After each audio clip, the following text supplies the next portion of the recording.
लेकिन लोग कंफ्यूज हैं कि निकाय चुनाव डायरेक्ट होंगे या जो चेयरमैन है या सभापति या फिर इनडायरेक्ट पार्षदों में से। अब तक जो प्रक्रिया से चुनाव होते रहे हैं आज की तारीख तक वही प्रक्रिया लागू है।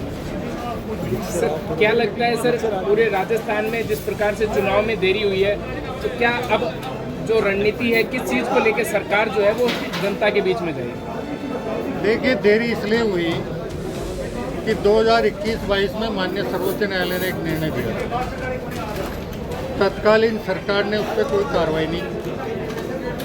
2024 में हमारी सरकार बनने के बाद जब ये बात हमारे संज्ञान में आई, तब हमने अन्य पिछड़ा वर्ग आयोग राजनीतिक आरक्षण के लिए बनाया।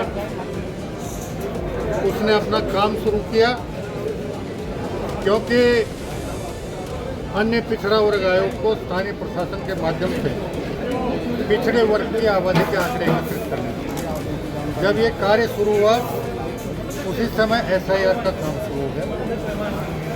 वो भारत निर्वाचन आयोग द्वारा किया जा रहा था और बहुत महत्वपूर्ण कार्य था, इसलिए हमारे मैन पावर 2 जगह पर उन्होंने जो आंकड़े प्रस्तुत किए, पिछड़े वर्ग आयोग ने मौके पर जाकर जब उसका माननीय सर्वोच्च न्यायालय के निर्णय की अनुपालना में ट्रिपल टेस्ट के माध्यम से सत्यापन किया तो उसको कुछ रोशनी नहीं क्या पाएगी।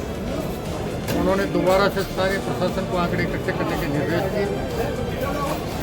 दोबारा जब काम शुरू हुआ उस समय जनगणना का काम शुरू हो गया और इस प्रकार मैन पावर में फिर कमी रही। लेकिन कल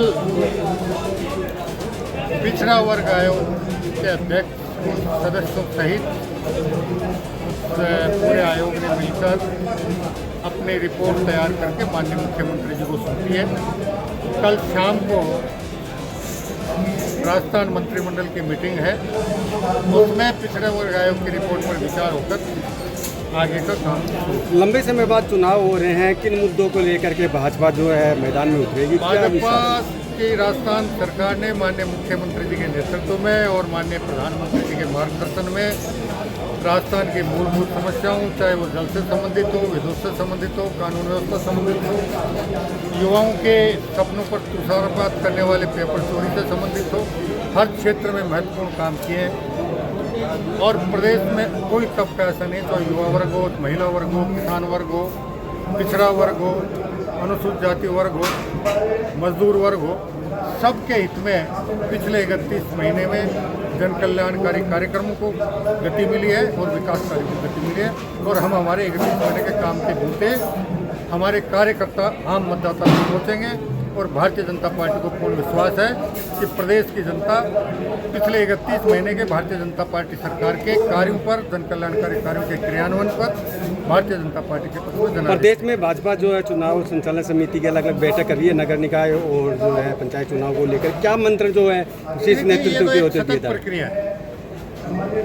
वैसे तो हमारा कार्यकर्ता 24 घंटे और 365 दिन क्षेत्र में रहता, आम जनता के बीच में रहता है, लेकिन जब कोई कार्यक्रम आता है, चुनाव जैसे कार्यक्रम आते हैं, तो उसके लिए संचालन समितियां और बाकी कार्यक्रम तैयार होते हैं और वो अपने रणनीति तैयार करते हैं, कार्यकर्ताओं से संवाद करते हैं और संवाद के आधार पर आगे की निर्णय।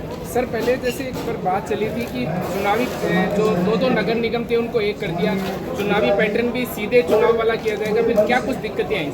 दिक्कतें ये है कि हमने एक बार सीधे चुनाव का अनुभव किया था, उसमें चेयरपर्सन अलग विचारधारा का बन गया और बोर्ड में बहुमत अलग विचारधारा का आ गया और 5 साल लगातार उन बोर्डों में खींचातान बनी, जिससे विकास कार्यों में बाधा उत्पन्न। ठीक।